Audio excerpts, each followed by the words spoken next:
उनके घर में भी शहनाइयों की गूंज थी। पूरे घर को सुनहरी सजावट से सजाया गया था। दीवारों पर सुनहरे पर्दे, सोने जैसे झूमर, यहाँ तक कि सोफे पर भी गोल्डन कवर चढ़े हुए थे। ध्यान रखना, हर सजावट सुनहरी होनी चाहिए। हमारे बेटे की शादी है। मम्मी जी, गोल्डन फूल भी आ गए हैं और गोल्डन मेहंदी की कोन भी। हमारी शादी भी ऐसी ही होगी। शादी का दिन आ गया। बारात जब निकली तो हर कोई हैरान रह गया। दूल्हा राहुल ने गोल्डन शेरवानी पहनी थी, उस पर बारीक सुनहरी कढ़ाई चमक रही थी। आज मेरी जिंदगी का सबसे खास दिन है।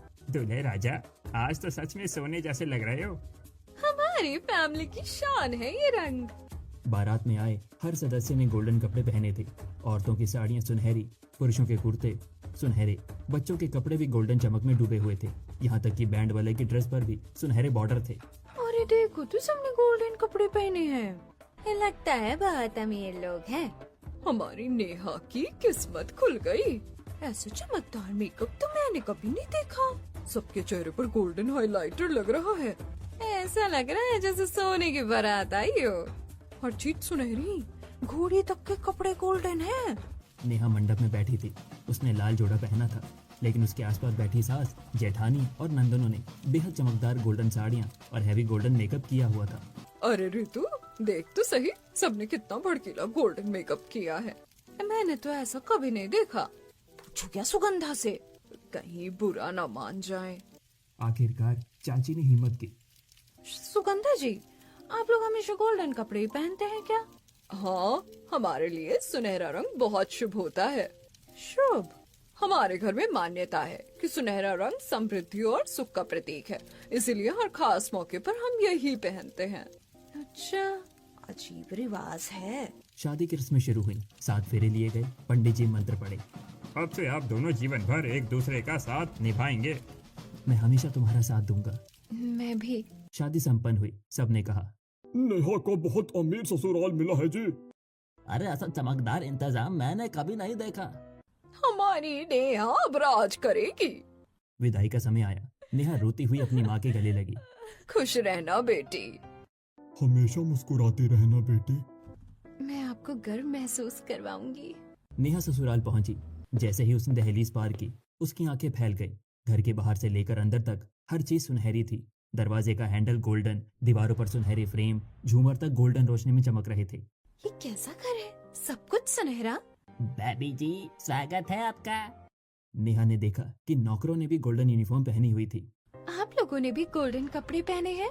जी, यहाँ सब एक जैसे ही कपड़े पहनते हैं।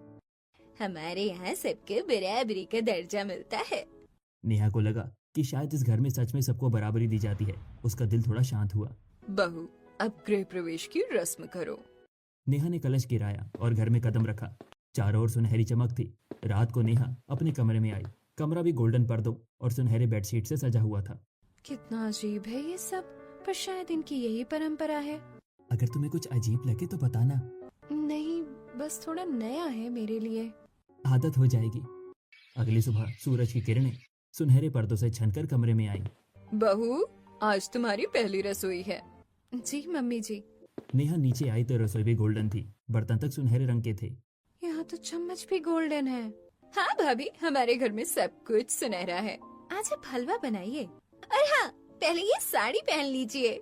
सुगंधा ने एक चमकदार गोल्डन साड़ी नेहा को दी। ये लो बहू, पहली रसोई में यही पहनना है। की वजह से सबने गोल्डन पहना था।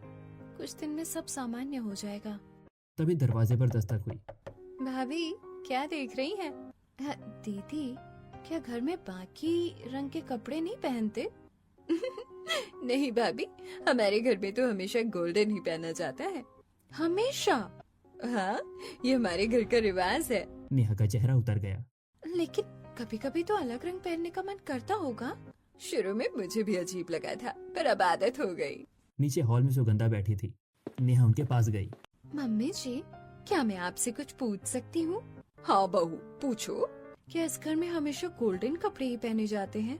हाँ बहू, ये हमारे घर का रिवाज है। सुनहरा रंग हमारे लिए समृद्धि, सौभाग्य और सम्मान का प्रतीक है। लेकिन अलग अलग रंग भी तो शुभ होते हैं। हमारे लिए सबसे शुभ सुनहरा ही है। और हम सिर्फ एक तरह का गोल्डन नहीं पहनते, अलग अलग शेड्स होते हैं। Shades? Rose gold, yellow gold, matte gold, antique gold, हर मौके के हिसाब से अलग गोल्डन पहनते हैं। मतलब मुझे भी? हाँ बहू, अब तुम इस घर का हिस्सा हो। नेहा चुप हो गई। उसे लगा था कि शादी की रस्मों तक ये परंपरा होगी, लेकिन यहाँ तो रोजमर्रा की जिंदगी में भी यही नियम था। क्या सोच रही हो? राहुल, क्या तुम्हें कभी अजीब नहीं लगा? बचपन से यही देखा है, हमारे लिए सामान्य है। लेकिन मेरे लिए तो नया है। समय के साथ सब ठीक लगेगा। अगले हफ्ते घर में एक बड़े बिजनेस पार्टी का निमंत्रण आया। कल शाम हमें मेहरा साहब की पार्टी में जाना है। वहाँ शहर के बड़े लोग आएंगे। तो फिर तैयार रहिए गोल्डन अंदाज में। मैं रोज गोल्डन पहनूंगी, मैं येलो गोल्डन लहंगा पहनूंगी। नेहा चुपचाप सुन रही थी। शायद बाहर तो सब अलग रंग पहनते होंगे। पार्टी के दिन सब तैयार होने लगे। घर में मेकअप आर्टिस्ट आई। उसने सबके चेहरे पर गोल्डन हाइलाइटर लगाया। मैम, गोल्डन शिमर थोड़ा और लगाऊं क्या? हाँ, चमक कम नहीं होनी चाहिए। नेहा ने अलमारी से हल्की नीली साड़ी निकाली जो उसे शादी में किसी रिश्तेदार ने दी थी। आज मैं ये पहन लूं, थोड़ा अलग लगेगा। जैसे ही वो कमरे से बाहर आई, सबकी नजर उस पर टिक गई। बहू, ये क्या पहना है? मम्मी जी, मैं सोचा आज कुछ अलग रंग पहन लूं। लेकिन भाभी, पार्टी में। हमारे परिवार की पहचान गोल्डन है। भाभी, आपको पता है ना, मम्मी नाराज हो जाएंगी। बहू, हमने तुम्हें समझाया था, हमारे घर में बाहर भी गोल्डन ही पहना जाता है। लेकिन मम्मी जी, बाकी लोग तो अलग रंग पहनेंगे। हमें बाकी लोगों से मतलब नहीं है, हमारी परंपरा सबसे ऊपर है। बहू, परिवार की इज्जत का सवाल है। नेहा, प्लीज बदल लो। जी। नेहा वापस कमरे में गई। उसने नीली साड़ी उतारी और अलमारी से रोज गोल्डन साड़ी पहन ली। आईने में खुद को देखा। चमक थी, लेकिन दिल में खालीपन। क्या मैं अपनी पसंद भी नहीं रख सकती? पार्टी में सब पहुंचे। वहां कई लोग रंग बिरंगे कपड़ों में थे, लाल, नीले, हरे, काले। लेकिन राहुल का परिवार सिर से पांव तक गोल्डन चमक रहा था। अरे ये वही गोल्डन फैमिली है। हर बार एक ही रंग। आप लोग तो सच में गोल्डन ब्रांड बन गए हो जी। ये हमारी पहचान है। नेहा चुपचाप खड़ी रही। कुछ औरतें उसके पास आईं। क्या आप लोग सच में हर समय गोल्डन पहनते हैं? जी। आपको अजीब नहीं लगता? शुरू में लगा था। सुगंधा ने दूर से देख लिया कि नेहा बातचीत कर रही है। बहू, मेहमानों के साथ रहो, ज्यादा बात मत करो। जी मम्मी जी। पूरी पार्टी में वही चमक, वही गोल्डन परिधान। नेहा को महसूस हुआ कि यहाँ नियम बहुत सख्त है। घर और मिट्टी, मशीनें और सोने की कच्ची धातु के ढेर। माधव, ये जगह थोड़ी खतरनाक नहीं है? नहीं नहीं सुगंधा, सब संभाल लूंगा, बस थोड़ा संघर्ष है। दिन रात माधव मेहनत करता। सोने की ईंटें निकलती, ट्रकों में भरती, पैसा आने लगा, लेकिन साथ ही लालच भी बढ़ने लगा। मालिक, अंदर बहुत गर्मी है, सावधानी रखिए। जितना ज्यादा सोना निकलेगा उतना अच्छा है ना। एक दिन दोपहर का वक्त था। माधव खदान के अंदर काम कर रहा था। पास ही उनका छोटा सा घर था जहाँ बच्चे खेल रहे थे। माँ, देखो मैंने मिट्टी से घर बनाया। भैया दे दो, भैया ये कितना ज्यादा सुंदर है। दूर मत जाना बच्चों, अंदर खतरा है। अचानक खदान के अंदर से तेज आवाज आई। चिंगारी भड़की और देखते ही देखते आग फैलने लगी। आग आग लग गई, आग लग गई। क्या? आग तेजी से फैल रही थी। सोने की ईंटों के पास से धुआं उठने लगा। पहले सोने की ईंटों को हटाओ, जल्दी। मालिक, अंदर घर में बच्चे हैं। पहले ये सोना बचाना होगा। उस एक पल में माधव का ध्यान सोने की ईंटों पर ज्यादा था। आग तेज हो चुकी थी। माधव, अंदर बच्चे हैं। मैं आ रहा हूँ। लेकिन तब तक बहुत देर हो चुकी थी। धुआं पूरे क्वार्टर में भर चुका था। माँ, बचा लो माँ मुझे। मेरा बच्चा, मेरे बच्चे को कोई बचाओ। आग बुझाई गई, लेकिन उनका सबसे छोटा बेटा उस आग में जल चुका था। नहीं नहीं, ये नहीं हो सकता। ये क्या हो गया? हमारा बच्चा, हमारा लाल। ऐसे देखो ना, मेरे पिंकू को कुछ नहीं हुआ, वो ठीक है ना? पापा, भैया क्यों नहीं उठ रहे? पापा, पापा क्या हुआ? भैया को बताओ ना क्या हुआ।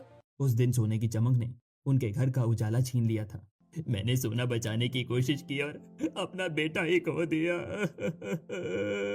जिस सोने के लिए तुम भागे, उसी ने हमारा सब कुछ छीन लिया। उस हादसे के बाद माधव ने खदान बंद कर दी। परिवार शहर लौट आया, लेकिन दिल में अपराध बोध और दर्द हमेशा के लिए बस गया। आज से सोना हमारे लिए खुशी नहीं, अंधकार है। हम इसे भूल नहीं सकते। जिस सोने की वजह से हमने अपना बेटा खोया है, अब वही रंग हमें हर दिन उसकी याद दिलाएगा। हम जिंदगी भर सुनहरा पहनेंगे ताकि हमें अपनी गलती कभी न भूले। यही हमारी सजा होगी। उस दिन से उन्होंने तय कर लिया कि उनके जीवन में सुनहरा रंग खुशी नहीं बल्कि उनके अंधकार की याद रहेगा। सुगंधा की आंखों से आंसू बह रहे थे। माधव की नजरें झुकी थी। बहू, हम सोना इसलिए नहीं पहनते कि हमें शौक है, बल्कि इसलिए कि हमें हर दिन अपनी गलती याद रहे। मैंने अपने लाल को खोया अपने ही लालच में। मुझे जिंदगी भर इस बात का अफसोस रहा है। मैंने सबको रोते हुए देखा है। हमें आज भी भैया की याद आती है। किसी अपने को खोना सबसे दर्दनाक होता है। इसीलिए हमारे घर में सुनहरा रंग खुशी नहीं सजा है, और ये सजा हम सालों से सह रहे हैं। नेहा की आंखों में भी आंसू आ गए। उसे एहसास हुआ कि जिस रंग को वो दिखावा समझ रही थी वो दरअसल एक गहरा घाव है। मम्मी जी, पापा जी, मुझे नहीं पता था। हमने कभी किसी को नहीं बताई ये बात। हमें लगा था तुम समझ जाओगी, लेकिन हमने तुम्हें सच बताने में देर कर दी। मैं आप सबको गलत समझती रही। मुझे माफ कर दो माँ जी, पापा जी। हम हर दिन अपने अपराध के साथ जीते हैं बहू। कमरे में मौजूद हर इंसान की आंखें नम थी। गोल्डन दीवारों के बीच आज दर्द की असली कहानी उजागर हुई थी और नेहा उस सुनहरे रंग के पीछे छिपे अंधकार को समझ चुकी थी। कमरे में कुछ पल तक गहरी खामोशी छाई रही।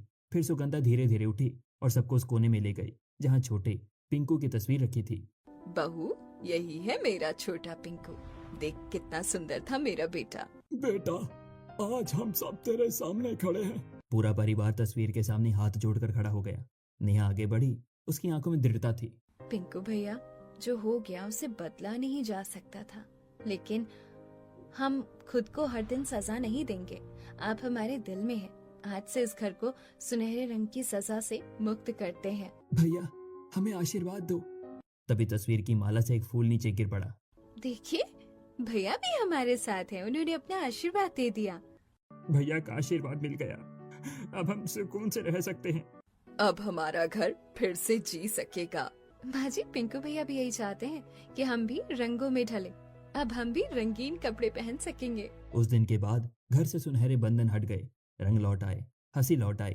पिंकू की याद अब सजा नहीं प्यार बन गई और पूरा परिवार पहली बार सच में सामान्य और खुश रहने लगा।